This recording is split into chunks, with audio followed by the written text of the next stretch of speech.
Sejam muito bem-vindos, que Deus possa falar com vocês, abençoar a vida de todos em nome de Jesus. E hoje aqui na igreja, especialmente é quarta-feira da Sagrada Família. Normalmente você que nos acompanha pela TV, você nos assiste no sábado, mas essa mensagem, essa palavra da qual nós trazemos no culto da Sagrada Família é transmitido no sábado para que você possa ser abençoado com esta palavra. Você que está com a gente agora, podendo, compartilhe estas mensagens, compartilhe no Facebook, compartilhe no Instagram, compartilhe no WhatsApp, onde você puder. Passa para você agora aí no rodapé da sua televisão, passa para você o nosso endereço. Nós estamos na rua Guarani 1040, no centro de Pato Branco. A igreja está aberta, com todos os cuidados de restrições por conta da pandemia estão sendo tomados, e que Deus possa abençoar você e trazer você aqui um dia, não somente pela TV, mas que um dia você possa estar aqui com a gente, participando de um culto abençoado em nome de Jesus. Amém, meus amados irmãos? Glórias a Deus. Vamos abrir nossa Bíblia no livro de Atos dos Apóstolos, a partir do capítulo 4, começa a nossa leitura no versículo 1. Atos dos Apóstolos 4, versículo 1. Eu vou confessar algo para vocês. Desde o dia de ontem, desde terça-feira, e para quem assiste aí no sábado vai pensar que foi na sexta, mas na verdade desde terça-feira esta mensagem está brotando no meu coração e crescendo. E para que eu possa ministrar essa palavra, eu vou explicar para você algo que aconteceu antes da nossa leitura, No capítulo 3 de Atos, a Bíblia conta quando Pedro e João, eles subiam para a hora particular que eles tinham de oração, que eles tinham um período que todos os dias eles tiravam para oração. Uma perguntinha para começar o culto de hoje aqui: quem tem hora para orar? Você tem uma hora para você orar? Pastor, eu tenho minha hora que eu vou orar a Deus, no momento que eu vou me consagrar. Eu tenho no meu dia, eu tenho várias coisas que eu faço, mas tem um momento do dia que eu vou então me consagrar, eu vou fazer a minha oração, eu vou fazer o meu clamor, e ali eu me coloco diante de Deus. Então eu queria que você deixasse esse sentimento de alguém que realmente quer andar com Jesus, ele aflorasse sobre a sua imaginação agora. Pense agora Pedro e João, todos os dias, todas as tardes, a hora nona, 3 horas da tarde, ele então saía juntamente com o Pedro, juntamente João com o Pedro, Pedro com João, eles iam à casa de Deus, ao templo para orar. E todos os dias eles passavam por ali, na porta tinha um homem paralítico, tinha um homem com uma necessidade. E eu quero que você use agora dessa necessidade, algo agora dentro de você. Pense comigo o seguinte: esse paralítico pode ser talvez a tristeza que você tinha dentro da sua casa, em ter talvez familiares que ainda não eram de Jesus e agora são de Jesus, diga amém por isso. Ou até mesmo você que em um tempo passado não conseguia caminhar com Jesus, não tinha forças para andar com Jesus, mas hoje Jesus te restaurou, te deu forças nas tuas pernas, diga amém, para você caminhar, para você buscar a Deus. E foi exatamente isso que Pedro e João fizeram. Chegando à porta, chamada Formosa, a Bíblia fala que ele disse para aquele mendigo que estava ali mendigando a porta da igreja, acredito eu que ele estava ali com um propósito de que, sabendo que as pessoas que vão para a igreja têm um coração mais quebrantado, têm um coração mais de se doar, e ele ali então na porta da igreja pedindo moedas, e ele pedindo essas moedas, ele fala assim: olha, tem uma moeda para me dar. Aí o Pedro olha bem nos olhos dele e fala para ele assim: olha, eu não tenho moeda para te dar. Em outras palavras, como está escrito na Bíblia, eu não tenho prata e eu também não tenho ouro, mas o que eu posso dar para você eu te dou. Veja que é algo que talvez aos nossos olhos, a nossa maneira de compreender, a gente não consiga ter essa percepção. Mas analise uma coisa importante: o Pedro tinha fé, o Pedro tinha Deus, o Pedro tinha a cura na vida dele, e por isso ele fala: o que eu tenho na minha vida, eu vou dar para você. Aí ele fala: levanta e anda. Ele saltou sobre os seus pés, e foi uma alegria, uma comoção sobre todas as pessoas que estavam ali, porque viram aquele homem que todo dia estava na porta da igreja, com as pernas ali, sem poder se movimentar, mendigando para poder se sustentar. ele vai poder viver normalmente, caminhar e ter uma vida normal. Diga graças a Deus por isso. Não sei se vai dar tempo de chegar no versículo que fala sobre isso, mas ele tinha 40 anos de idade. E uma pessoa, quando ela passa ali dos 30, 40 anos, claro, não estou aqui falando sobre a questão da velhice, mas quando a pessoa chega perto dos 40, a pessoa já começa a se achar velhinho, sim ou não? Não começa a se achar velhinho? Pastor, quem dera se eu tivesse com os 40 ainda, tivesse condições de estar com meus 40 anos ainda. Alguns já passou dos 50, outros dos 60, 70, e aí por afora vai. Mas para a gente poder ter uma base para a gente estudar essa mensagem de hoje, quero examinar com vocês essa palavra. Esse homem com 40 anos já deveria estar um bom tempo já, que ele estava cadeirante, que ele estava impossibilitado de movimentar suas pernas. De certa forma, quando o tempo vai passando, a gente começa a desanimar das coisas, não é verdade? Esse homem estava ali desanimado, vivia mendigando, vivia só daquilo que davam para ele. E agora chega um momento que chega alguém e traz a esperança de vida para ele de novo. Traz novamente a força para a vida dele de novo, porque agora ele se levanta e pode viver normalmente. E isso é algo tão notório que todas as pessoas que estavam em volta, as pessoas que estavam no templo, os sacerdotes, ali também os fariseus, os escribas, várias ali, os saduceus, várias pessoas que ali estavam, viram aquilo que Deus fez. Eu vou lhe perguntar uma coisa para você: é visível para os seus familiares o que Deus fez na sua vida? Eu digo na sua vida em particular, na sua pessoa, no seu caráter. É notório diante dos olhos dos seus familiares que você mudou de verdade? Sim ou não? Se é assim, faz assim, ó. É notório? As pessoas veem que realmente você é de Jesus? Olha, pastor, eu tenho procurado de todas as maneiras mostrar Jesus, mas nós somos falhos, temos erros. Já ouviram essa lorota aí já ou não? Já ouviram? Não, porque nós somos falhos, né? E tal. Deixa essa conversinha que nem a minha mãe dizia, para boi dormir para lá. Porque nós temos que entender o seguinte: uma vez que andamos com Jesus, nossa vida nunca mais vai ser a mesma. E quando falamos de andar com Jesus, é viver uma vida como Jesus viveu. Então Pedro e João, eles tiveram a capacidade de Deus. Deus deu para ele uma unção tal, do qual trouxe a cura para esse homem. E esse homem se levanta e todos ali ficam perplexos.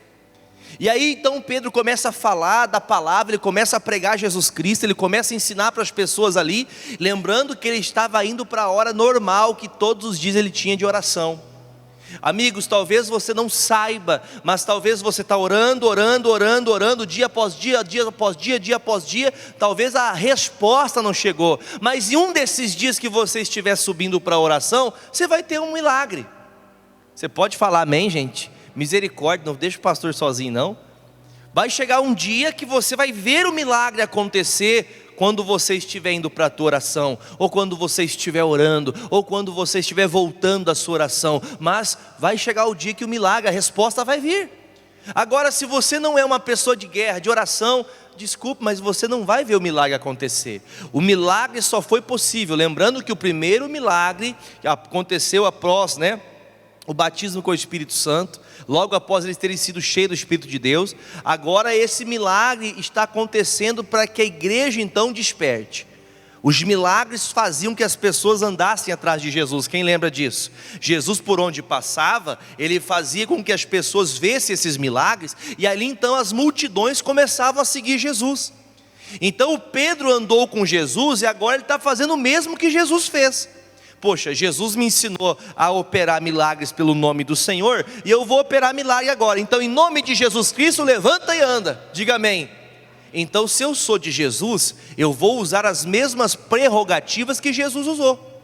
Como que Jesus venceu os demônios? Como que Jesus venceu as pessoas que estavam doentes? Como que ele superava a doença do corpo daquela pessoa? Ele fazia dessa forma, ele fazia desse jeito. Então é assim que eu tenho que fazer. Amém? Então o Pedro, ele aprendeu com o Senhor, ele entendeu como é a vida de um homem de Deus, e agora ele colocou em prática.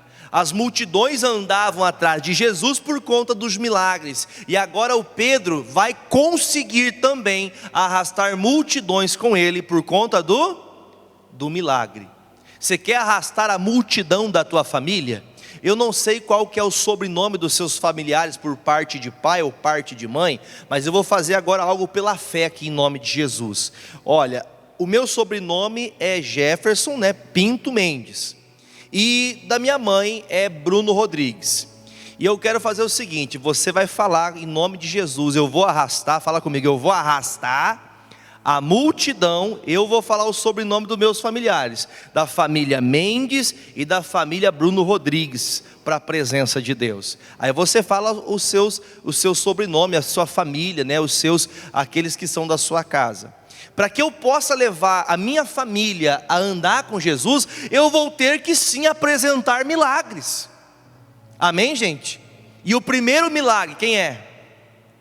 Quem é o primeiro milagre? Você. O primeiro milagre é você. Então o primeiro milagre é porque Jesus um dia disse: Pedro, se você fosse convertido hoje, meu amigo, você me ajudaria muito mais. Mas o dia que você se converter, você vai ser uma bênção. Então Jesus disse: Pedro, você ainda anda comigo 3 anos. Você é meu discípulo faz 3 anos e meio quase que você anda comigo, e você não é convertido ainda. Você já viu muita coisa. E aí quando o Pedro escuta isso, eu acho que quem ficaria triste no lugar do Pedro?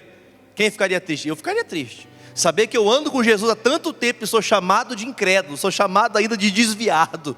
Jesus olha para mim: ai, Jesus, o que Jesus pensa que é? Se fosse nos dias de hoje, será que o Pedro trocava de igreja? Quem acha que o Pedro trocava de igreja? Se o pastor fosse Jesus e falasse assim: ó, presta atenção, vou falar com o irmão aqui, ó, foque nós aqui, ó. Ô irmão Natanael, você, irmão, o dia que você se converter, o dia que você for de Deus de verdade, você vai ser uma bênção. O que quer dizer? Quer dizer que hoje ele não é uma bênção, quer dizer que hoje ele não é convertido. Então foi essas palavras de Jesus. Então pense agora, o pastor Jefferson fala isso para o irmão, o que ele vai fazer? Poxa, pastor, eu sigo o Senhor faz tanto tempo, eu ando com o Senhor faz tanto tempo. Se fosse nos dias de hoje, ele ia trocar de igreja? Sim ou não? Claro que ia. Porque as pessoas não procuram aquilo que Deus quer para elas, elas querem somente aquilo que agrega, aquilo que acalma, aquilo que faz com que ela se sinta bem. Então muitas vezes nós vamos ter que ser sim apertados. Vai ter momentos que é melhor que a gente passe uma certa vergonha, entenda, uma certa vergonha dentro da nossa alma, mas para que haja uma restauração em nós. E quando agora o primeiro milagre que o Pedro vai operar, ele simplesmente levanta um paralítico. Diga graças a Deus, que você levante muitos paralíticos em nome de Jesus. Você está entendendo? Eu usei esse exemplo, mas a gente tem que ter esse entendimento de que o Pedro só podia fazer esse milagre porque ele andava com Deus. E agora eu pergunto para você, agora eu entendi o porquê que eu tenho que ganhar minha família. Se você é de Jesus, quem está me assistindo em casa, pastor, eu não sou de Jesus ainda, então você precisa conhecer Jesus, você precisa aceitar Jesus, você precisa sair da vida errada. Ah, pastor, mas é meu marido, mas é meu filho, é minha filha, minha esposa. Então você precisa fazer a tua parte, amém? Amém, amados? Então após o Pedro ter escutado tudo isso, agora chega o momento que ele faz esse grande milagre, e aí as pessoas começam a perseguir. Irmãos, quando a gente vivia numa vida toda errada, alguém perseguia a gente? Ninguém nem lembrava que a gente existia, verdade ou mentira? Agora você começa a andar com Jesus, meu irmão, o que acontece? As perseguições vão começar, e elas são de todos os gêneros, em todos os sentidos. Elas vão ser no sentido físico, muita gente vai querer mentir, inventar, enrolar, querer fazer intriga, falsidade, contenda, e aí por aí fora vai. No sentido espiritual, que o diabo vai tentar te agir em você, tentando fazer você pensar: não, mas você foi muito perdido, então quer dizer que para você não tem jeito. O diabo vai tentar colocar condenação. E uma das coisas mais difíceis de lidar é quando você percebe que o teu trabalho dentro da tua casa não está funcionando. Então o Pedro agora, ele vai ter que ser muito de Deus, para poder mostrar para todo esse povo que está ali, que as indagações, as perguntas são infundáveis. Você é de Jesus de verdade? Sim ou não? Então você vai ter que apresentar a palavra de Deus na tua boca. Agora, na nossa boca muitas vezes, ou não digo nem na boca, mas às vezes no nosso coração, nosso pensamento, nosso intelecto, nossa alma, nós agimos contra a palavra. Eu acho que não dá certo, acho que isso aqui não vai ter jeito. Então a nossa posição, a nossa maneira de agir de acordo com aquilo que Deus nos deu, muda a maneira da qual Deus vai me usar. Amém, gente? agora eu posso começar. Deu para entender até aqui? Deu para entender? Versículo 1 de capítulo 4 de Atos. E estando eles falando ao povo, sobrevieram os sacerdotes, e o capitão do templo e os saduceus, e eles, doendo-se muito de que ensinasse o povo e anunciassem em Jesus a ressurreição dos mortos. Gente, olha um pouquinho, pastor. Enquanto Pedro estava pregando, o que o povo começou a fazer?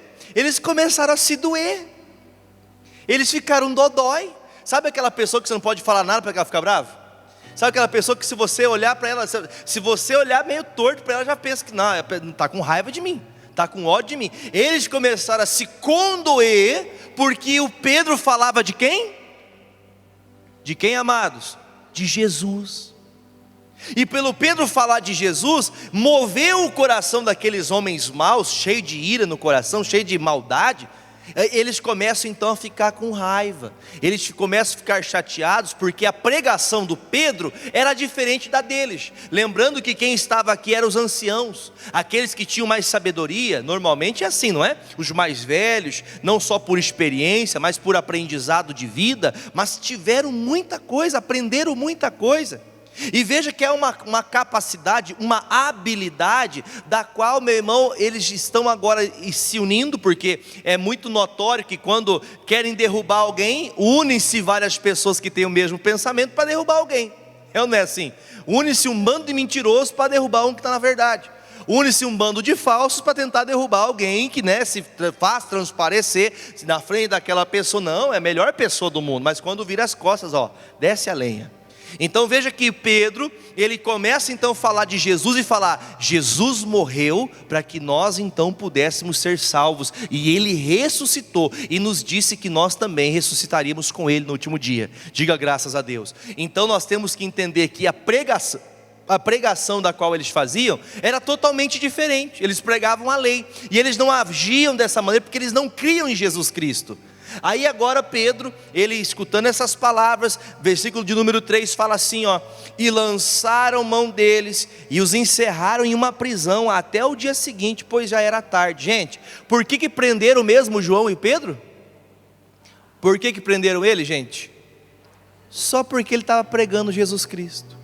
Porque muitas vezes tentam impedir você dentro da tua casa, porque muitas vezes até para você vir para a igreja. Quem já passou represália para vir para a igreja? Você vai para a igreja de novo? Você vai fazer o que lá? O que você tanto faz nessa igreja? E você vai para essa igreja e não muda nada? O que acontece? Você está indo lá dar dinheiro para pastor? Quem já ouviu essas coisas aí? Não sei se você diretamente, mas você já deve ter ouvido.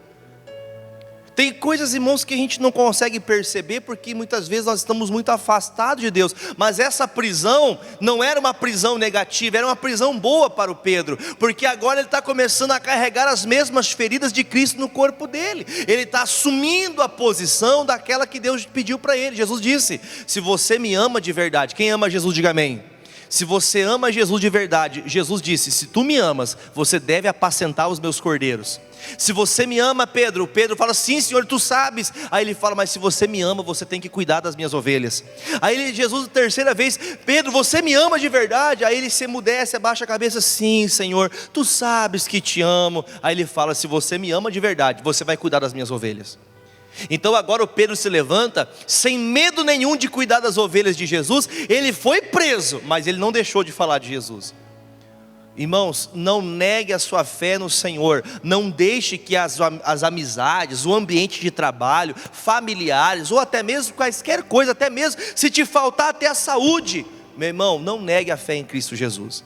Pastor, eu fui aprisionado. Pastor, eu estou passando por uma crise, uma dificuldade. Deus está fazendo a obra na sua vida. Ele não está te abandonando. Você está na presença dele, e ele guardará você em todo esse caminho. Versículo 4, mesmo na prisão ele diz assim: muitos porém dos que ouviram a palavra, eles creram.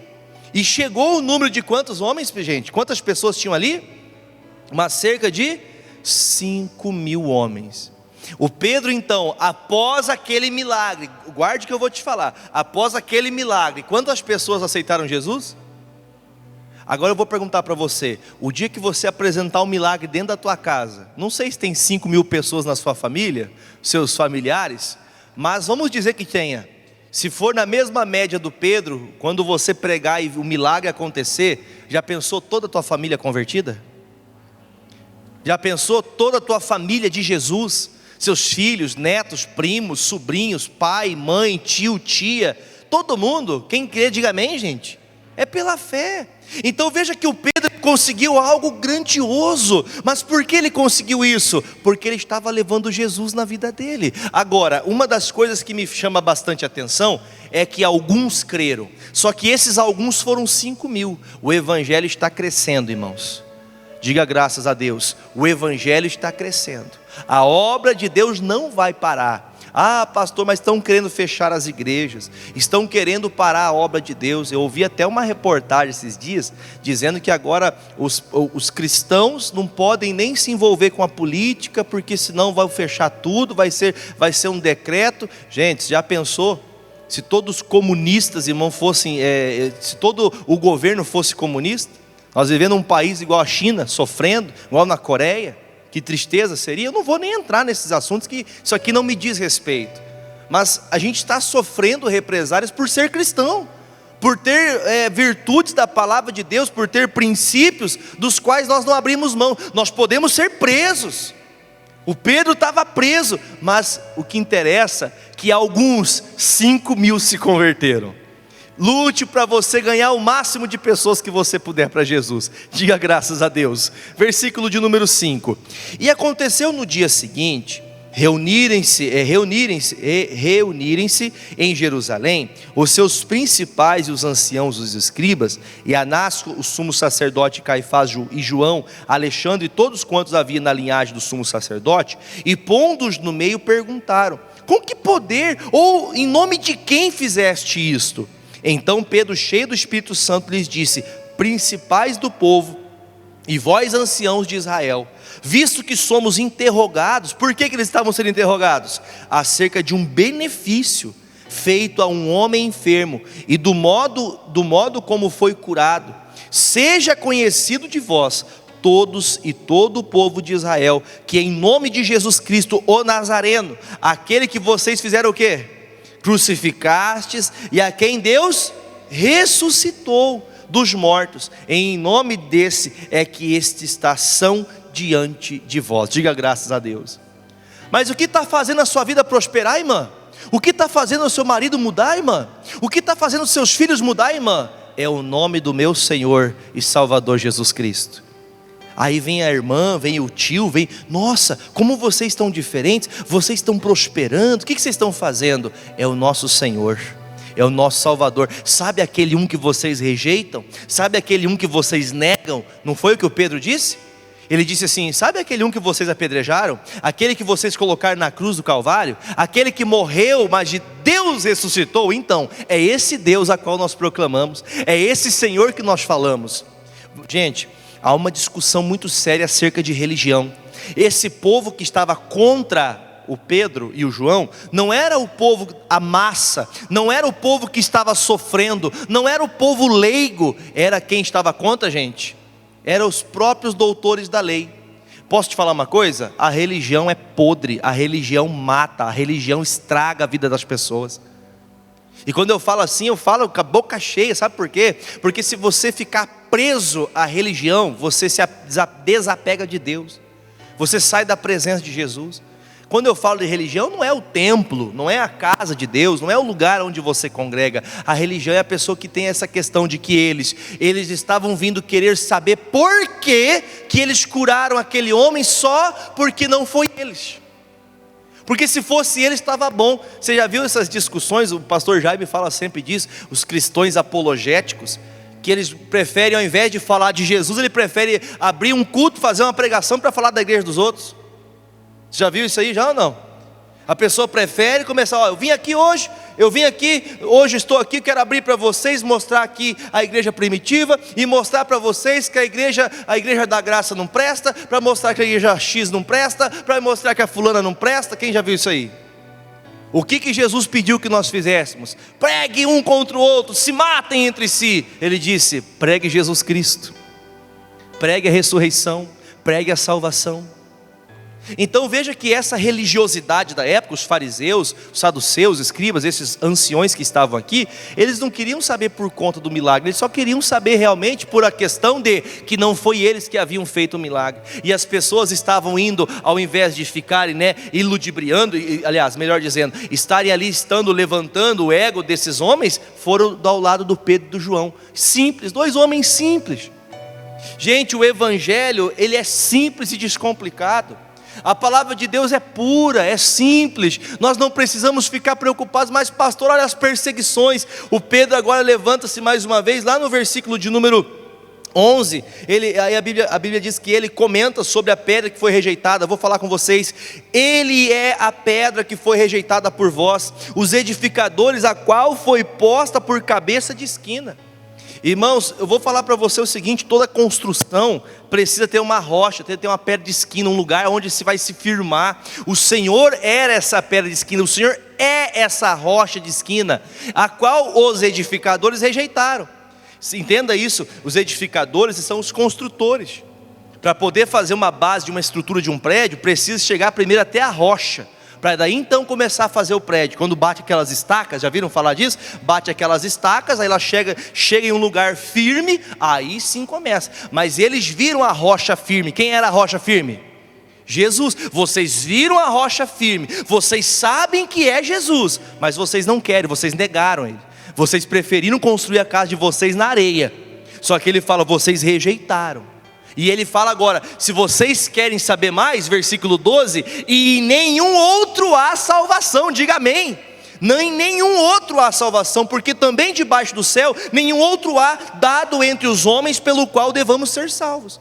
Não tem ninguém nesse mundo. Deixa eu fazer uma pergunta para você. A religião é tão traiçoeira, quando falamos de religião, porque você, por ser cristão, por ser um evangélico, a pessoa que anda com Jesus, muitas vezes tem pessoas, por exemplo, que têm a religião tradicional. Vou falar assim para não criticar. A religião tradicional. Tem casos, eu conheço casos, inclusive na nossa igreja, de pessoas que foram deserdadas, abandonadas pelos familiares, porque agora a pessoa aceitou Jesus, foi batizado nas águas, aí tem o familiar, aquela pessoa mais antiga, o vô, a avó, o pai, às vezes irmãos, você não é mais meu irmão, agora você é crente. Você saiu da igreja que a mamãe ensinou a gente. Você saiu da igreja, agora você não é mais nossa família. Irmão, acho que essa pessoa, ela conseguiu despertar. Graças a Deus que eu saí daí, porque isso aí é tudo mentira. Então veja, irmãos, que eles estão se levantando contra algo que não tem como se levantar. Não há como vencer. Gente, tem pessoas, não, porque quem me curou foi a minha santa. Não há muitas pessoas que têm isso. Eu não estou aqui para apedrejar ninguém, misericórdia, não estou aqui para falar de igreja, falar de religião. A questão é que a religiosidade deles, estavam querendo saber por que ele curou um homem paralítico. Eu preciso explicar por que foi curado. O que interessa é se alegrar. Deus, o Senhor libertou uma família inteira, o Senhor me libertou, diga graças a Deus. Lembra que eu falei que nós poderíamos nos colocar no lugar do paralítico? O dia que você aceitou Jesus, ou você que está aceitando Jesus, é o dia que você vai poder voltar a viver. Esse homem não vivia mais na porta daquela igreja, pedindo esmola, sofrendo ali o pão que o diabo amassou, mas agora chegou um homem de Deus que deu vida para ele de novo, em nome de Jesus, e ele diz todas essas palavras: olha, vocês podem negar, mas salvação só vem de Jesus. Mas foi a fulana que fez. Eu fico pensando às vezes, irmão, é triste falar, porque às vezes a pessoa ela pode pensar que a gente está numa maneira de criticar, mas não é. Mas só há salvação em Jesus. E essa Bíblia, qual eu leio, é a Bíblia que todos têm acesso. Todos, a Bíblia é a mesma. Mas muitos preferem ficar contra a palavra e ficar a favor da religião. Guarde a palavra de Deus, que você sempre vai ser feliz em nome de Jesus. Amém? Continuando, versículo 13. Então eles, vendo a ousadia de Pedro e João, e informados que eram homens sem letras e indoutos, e se maravilharam e tinham conhecimento de que eles haviam estado com... Para aqui, olha para o pastor, que nós vamos terminar aqui, presta atenção. Quando Pedro e João, eles falavam aquele discurso que vocês acabaram de ouvir, chega um momento que esses escribas, que esses fariseus, que esses anciãos, eles começam a olhar um para o outro, e eles ficaram o que, gente? De boca aberta. Preste atenção nisso aqui, isso é muito, muito, muito importante. Aqueles que estavam indo para apedrejar, que estavam indo ali para poder condenar, eles não conseguiram, meu irmão, ficar contra, porque o que eles viram fez com que eles crescem. Puxa vida, isso que eles falam é a pura verdade. Gente, vamos falar a verdade? Tem pessoa que ela sabe que Deus é único. Tem pessoa que ela sabe que só Jesus salva. Tem pessoa que ela sabe que precisa de vir para a casa de Deus para buscar Jesus, para aprender Jesus, para aprender o Senhor Deus, para receber Jesus na sua vida, para ser salvo. Mas ela não vai para não dar o braço, para não dar o braço a torcer. Eu não vou? Está pensando o quê? Eu não vou e acabou. Eu não saio da minha religião. Desculpe que eu vou falar agora, mas não é questão da religião. Gente, vou falar mais aberto aqui. Não é questão de catolicismo, não. A questão é que está cheio de crente assim, irmão. Cresceu dentro da igreja, viveu dentro da igreja, conviveu com cristãos, conviveu com pastor, conviveu com pastora, conviveu com obreiro, conviveu com ministros de louvor, conviveu com irmãos dentro da casa de Deus, conviveu com a palavra de Deus todos os dias, explícita, aberta para ela. Mas agora a religião fala mais alto. E eles viram, puxa vida, quem fez isso aqui foi Deus, não pode ser outro. Quem que faz alguém, um paralítico, levantar? Aí uma coisa que me chama a atenção é que eles perceberam que o Pedro e João, pela fala deles, dava para perceber que ele não sabia falar direito. Dá para perceber que era como minha mãe falava, né? Não sei se vocês já ouviram falar assim, mas é um artista mesmo. Por causa que as pessoas da onde ela veio, da cidade onde ela veio, minha mãe é de Jardim Alegre. Já viram falar dessa cidade chamada Jardim Alegre? Minha mãe é de Jardim Alegre e ela nasceu numa cidadezinha, num lugar bem pequenininho ali. E meu pai em Godoy Moreira. E ela fala que o pessoal era muito simples, mal sabia falar, mal sabia escrever. O negócio era trabalhar, era ir para a luta, era ir para a batalha. Aí eu fico pensando, Pedro, que era um pescador, a Bíblia diz que ele começa a falar essas palavras com tanta sabedoria, só que a Bíblia diz que ele estava cheio do Espírito Santo. Quando você está cheio do Espírito Santo, quem fala por você é Deus, não é você que fala mais, é a inspiração que o Espírito Santo dá para você falar.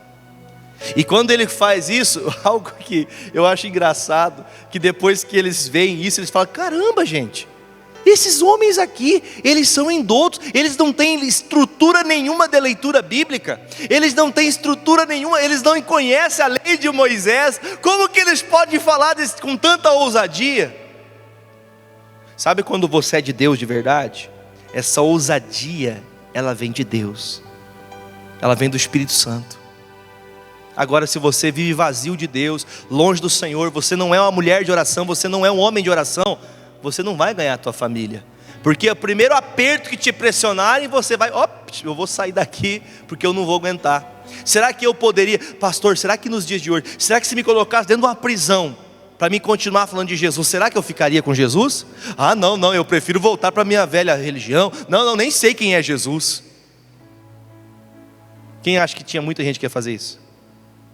Muita gente ia fazer isso.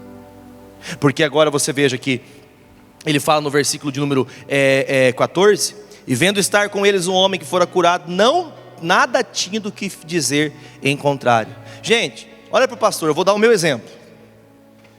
Olha para o pastor Jefferson hoje. Se você vê uma foto minha 13 anos atrás, perdido no cigarro, na droga, tem umas fotos que ficou de antigas, né? Que até joguei fora essas fotos.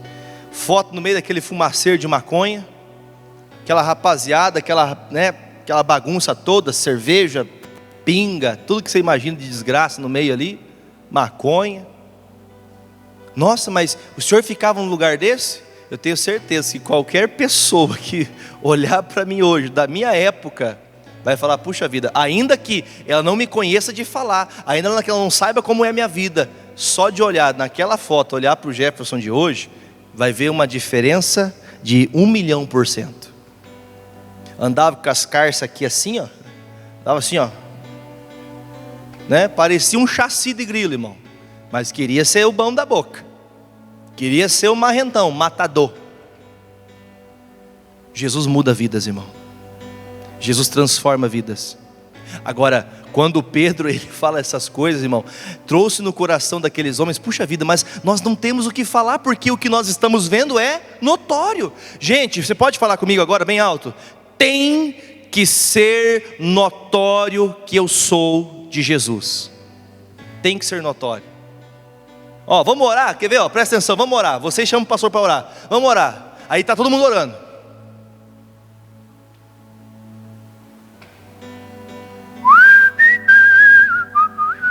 Ah, tem uma bateria no altar ali. Irmão, ou a gente começa a fazer as coisas do jeito certo, ou você sempre vai ficar na religião. Ah, é esse pastor que não me abençoa. Não tem nada de pastor não, pastor é simplesmente só um servo, irmão. Se Deus não quiser usar ele, meu irmão, nada vai acontecer. É Deus que faz a obra. Eu posso plantar bananeira nesse altar. O pastor hoje vamos no culto especial que o pastor vai plantar bananeira no altar hoje. Irmão, não vai mudar nada. Muda quando você começa a andar com Jesus, porque aí se faz notório que o evangelho mudou você. Agora, se o evangelho não mudou você, tem alguma coisa errada aí. Lembrando que o culto é de família.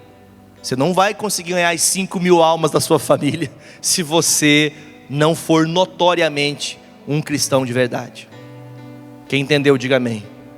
Ah, mas você vai para a igreja e continua xingando todo mundo? Você vai para a igreja e continua assistindo novela? Você vai para a igreja ainda e continua olhando para aquelas coisas imundas no celular? Você vai para a igreja e continua falando mal da vizinha? Você vai para a igreja e você busca. Você entende, né? Que a pessoa, só porque vai para a igreja, a pessoa já tem, quem vai olhar já vai imaginar, poxa, essa pessoa mudou da água para o vinho, essa pessoa é diferente. Essa semana me perguntaram assim: pastor, tem gente na tua igreja que faz coisa errada? Eu falei, eu acredito que tem mesmo. E eu acho que não é pouco não. Porque aqui não é lugar de gente santa, é lugar de gente que está procurando santidade.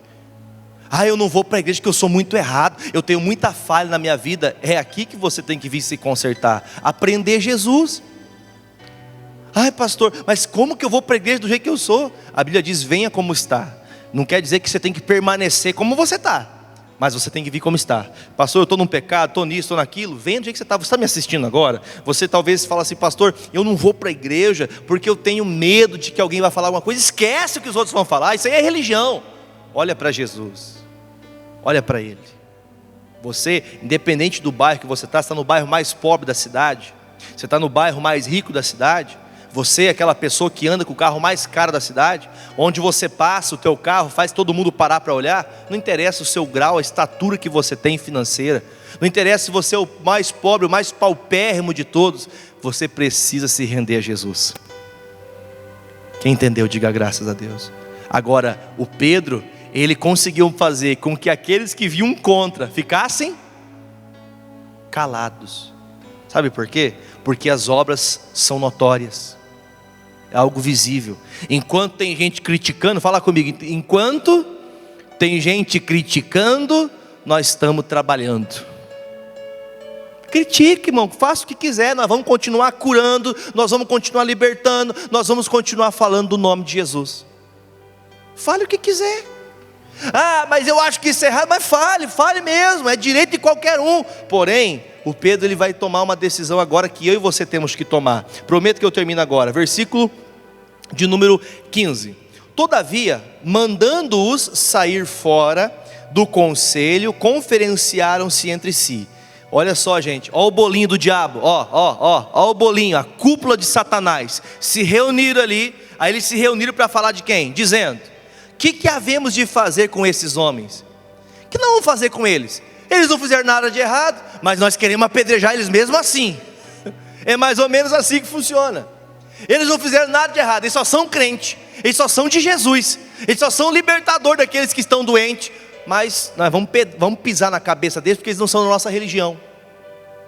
Aí ele fala assim, ó: porque a todos os que habitam em Jerusalém é manifesto que por eles foi feito um sinal visível, notório. Quando, meu irmão, você tem obras, como diz, né? Quando você tem as obras notórias, você não precisa de argumentar nada. As obras falam por si mesmo. Amém, gente? As obras falam. Aí ele termina dizendo: e não podemos negar. Gente, Satanás não pode contra você. O diabo não pode se levantar contra você quando as obras de Deus são notórias em você. É notório que você é uma cristã, é notório que você é um cristão, porque você é de guerra, você é de combate, você é de oração, você busca a Deus, você enfrenta a batalha, você lê a Bíblia, você se esforça para fazer o bem, você luta para fazer o que é certo, você vive na palavra de Deus. É notório. O diabo não, meu irmão, o diabo fica furioso com isso. E coitadinho dele, ele furioso para mim, meu irmão, um gatinho miando é a mesma coisa, porque o diabo é derrotado. Para de ter medo de Satanás. Satanás já está destruído, derrotado, meu irmão. Ele já está no inferno, pagando já o preço pela destruição que ele quis fazer no céu. Aí agora para Jesus, para terminar, a gente fechar, como diz, com chave de ouro, né? Assim que posso dizer, não sei se é assim que pode falar, mas diz o versículo de número 18: e chamando-os disseram-lhes que absolutamente não falassem e nem ensinassem no nome. O negócio é o seguinte: nós não achamos erro nenhum nesses homens, mas o negócio é o seguinte: vem aqui, Pedro, vem aqui, Pedro, Pedro, seguinte, nós vamos aliviar para você, tá? Eu vou aliviar para você, mas é o seguinte, cara, o negócio é o seguinte: se eu ver você aqui pregando Jesus Cristo, se eu encontrar você pregando Jesus Cristo, eu vou prender você de novo. Você entendeu? Pedro, você entendeu, Pedro? Olha a resposta do Pedro, 19: respondendo porém Pedro e João lhe disseram: julgai vós se é justo diante de Deus ouvir-vos antes a voz do que a Deus. O que o Pedro fala? Amigo, peraí, você quer, o que você acha? Julgue você, o que você acha? Melhor é ouvir você ou ouvir a Deus? Fala aí, gente. É ouvir a Deus. O Pedro, tô nem aí, pode me prender, pode me matar, faça o que vocês quiserem. Porque ele fala no versículo 20, agora eu quero que você leia bem alto comigo, voz de gadita de guerreiro. Quem está em casa você lê também, vai passar na sua tela aí, diz assim, porque não podemos deixar de falar do que temos visto e ouvido. Que Deus abençoe sua vida. O que o Pedro disse? Eu não vou negar o que eu vi Jesus fazendo, eu não vou negar o que eu ouvi Jesus me pedindo. Não volte atrás, continue com Jesus, continue com Ele. Está difícil, pastor, está um aperto, parece que nada vai para frente. Não tem problema, está vindo uma prisão, se é por amor a Cristo, Ele vai te guardar. Porque em Mateus 10, versículo 16, põe na tela para mim, por favor, põe só na tela aqui, Mateus 10, 16, vai passar para você. Mateus 10, versículo 16, diz assim: eis que vos envio como ovelhas ao meio dos lobos, portanto sede prudentes como as serpentes e simples como as pombas. O que Jesus quis dizer com isso? Eu estou enviando vocês, e eu sei que vocês são ovelhas obedientes. Lá fora está cheio de lobo, mas quem mandou foi eu. Pode ir que eu vou guardar vocês, preso, não preso, com perseguição ou sem perseguição, eu vou guardar vocês. Quem é ovelha de Jesus, diga amém. Você é ovelha de Jesus? Então fique tranquilo que Ele vai proteger você na perseguição. Amém? Fiquem de pé e vamos orar em nome de Jesus Cristo. Os amigos de casa, eu deixo para vocês uma bênção. Que Deus guarde a sua família, proteja a sua casa. Você que está pela TV vai orar comigo agora aí, ao vivo agora, em nome de Jesus. E que Deus abençoe você, podendo, venha participar dos cultos. Você que me acompanha também pelo YouTube, se inscreva no canal, compartilhe essas mensagens, pois creio que Deus já está fazendo uma grande obra e quer usar a sua vida para a glória dele, tá bom? Deus abençoe a todos, um forte abraço em nome de Jesus.